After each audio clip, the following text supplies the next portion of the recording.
Alors, l'Arcom est un nouveau régulateur issu de la fusion entre le CSA, précédemment, donc le Conseil supérieur de l'audiovisuel d'une part, et l'ADOPI d'autre part. Donc l'ADOPI qui était en charge de la lutte contre le piratage et la protection des droits sur Internet.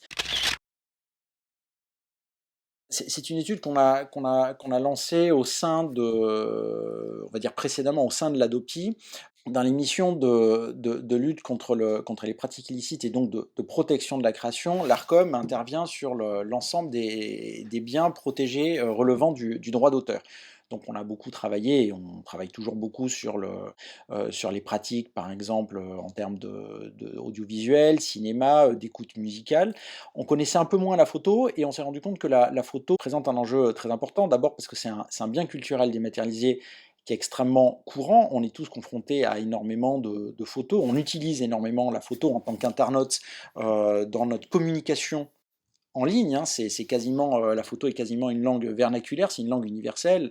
Des réseaux sociaux, on va en parler certainement, sont dédiés à la photo. Donc on connaissait assez mal finalement les usages des internautes, leur rapport à la photographie. Pourtant c'est des questions qu'on pose dans nos différents baromètres de consommation de biens culturels dématérialisés. Donc mieux comprendre les usages d'une part, et d'autre part, et là ça relève d'une autre mission de l'Arcom. L'Arcom a une mission d'évaluation des mesures techniques d'identification mises en œuvre sur les plateformes de partage de contenu. Donc ça, c'est dans le cadre de la transposition de l'article 17 de la directive droit d'auteur, c'est-à-dire que quand vous partagez un contenu sur des plateformes type YouTube, Facebook, etc., ces plateformes doivent mettre en place des mesures techniques d'identification pour identifier les contenus afin de pouvoir monétiser les contenus à la demande des titulaires de droit, des ayants droit, ou éventuellement les bloquer dans le cas si les titulaires de droit ne souhaitent pas la diffusion de ces contenus en ligne. Et on s'est rendu compte aussi que l'Arcom, enfin l'ADOPI précédemment, avait beaucoup travaillé déjà sur ces sujets de mesures techniques d'identification, mais beaucoup sur le prisme de l'audiovisuel, des contenus audiovisuels, films, séries, musique, pour lesquels il existe déjà beaucoup de solutions de reconnaissance de contenu mis en place par YouTube, par Facebook, entre autres, mais pas que, hein, par d'autres acteurs aussi, et, et moins sur la photo. Or, la photo est confrontée aujourd'hui, puisque c'est la photographie, les photos sont partout, et donc la question aussi de l'identification, de la monétisation des contenus photographiques, des images sur ces plateformes de partage de contenu, qui sont évidemment extrêmement utilisées par tous les internautes, tous les jours, était moins bien étudié, moins bien analysé, et en confrontant voilà, ces deux points d'entrée, et le comportement, une meilleure compréhension des comportements de consommateurs d'une part, et ce focus sur les mesures techniques d'identification, on s'est rendu compte qu'il était important pour nous, très important même, de mieux comprendre ce secteur de la photographie, les pratiques des internautes, pour, dans la suite de cette mission, mieux comprendre aussi et mieux connaître les enjeux du secteur photographique en termes de monétisation et donc d'équilibre économique aussi du secteur, en lien avec la diffusion de ces contenus sur les réseaux, sur les plateformes de partage de contenus. Un point important, c'est que c'est un marché qui est important, puisqu'on a évalué à environ 1,4 milliard d'euros le marché de la photographie, réparti en 4 grands services. On a évalué le marché de la photographie sociale et des services aux particuliers pour 540 millions d'euros, c'est-à-dire tout ce qui est en fait photographie, mais qui ne relève pas nécessairement du droit d'auteur. Après, vous avez la photographie d'illustration, donc 430 millions d'euros, ça c'est tout le gros du marché, on va dire, de la photographie, les photos qu'on peut voir dans les journaux, sur Internet, qui progresse, qui est un marché en forte progression, parce qu'il y a un besoin d'images de plus en plus important du fait de la digitalisation, de la numérisation du marketing. Vous avez la photographie artistique et de création pour 260 millions d'euros.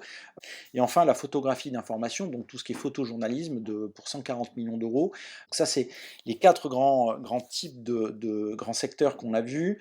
Donc on voit un secteur en mutation, une banalisation de la photo, ce qui fait que c'est un secteur qui est plutôt plutôt déflationniste. Donc c'est un secteur voilà, qui poursuit sa mutation, qui a pu souffrir aussi un peu de la crise de la Covid-19, mais comme tous les secteurs. Un secteur qui a des difficultés de monétisation en ligne du fait de cette difficulté à identifier les contenus sur les plateformes, sur les services de partage de contenu. Alors, ce qu'elle elle a révélé je dirais, beaucoup de choses. Alors, elle a conforté ce qu'on voyait, qui est l'usage de la photographie et évidemment un usage extrêmement généralisé sur Internet, puisque on voit que 79% des internautes de 15 ans et plus recherchent des photos sur Internet régulièrement. Ils sont même 72% à le faire par exemple sur les moteurs de recherche. Donc le rapport à la photographie est un rapport quotidien, c'est vraiment un objet du quotidien.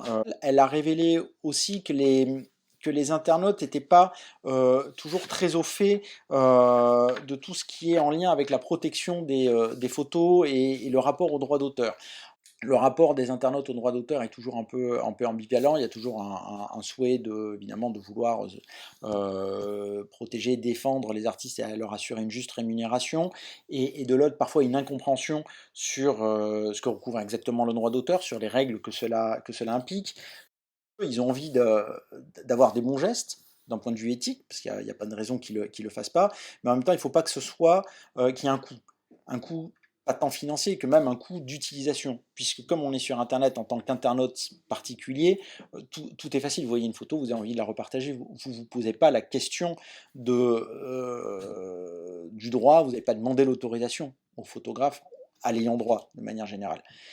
Et ça, c'est un point extrêmement important qui nous amène, voilà, toujours à ce que j'expliquais tout à l'heure, à cette question de la diffusion des photographies sur les réseaux sociaux et sur les plateformes de partage de contenu. À partir du moment où les internautes les partagent, ils ne vont pas toujours avoir conscience de l'importance et des bons gestes à faire pour protéger les droits, pour avoir des pratiques vertueuses. Comment on peut bien suivre et assurer aux internautes que ce qu'ils font est juste, qu'ils ont le droit, et surtout qu'à la fin, ça permettra quand même une rémunération des ayants droit. Donc ce qui recouvre la question des technologies de reconnaissance de contenu. On voit bien que tous ces sujets en fait se recroisent les uns les autres.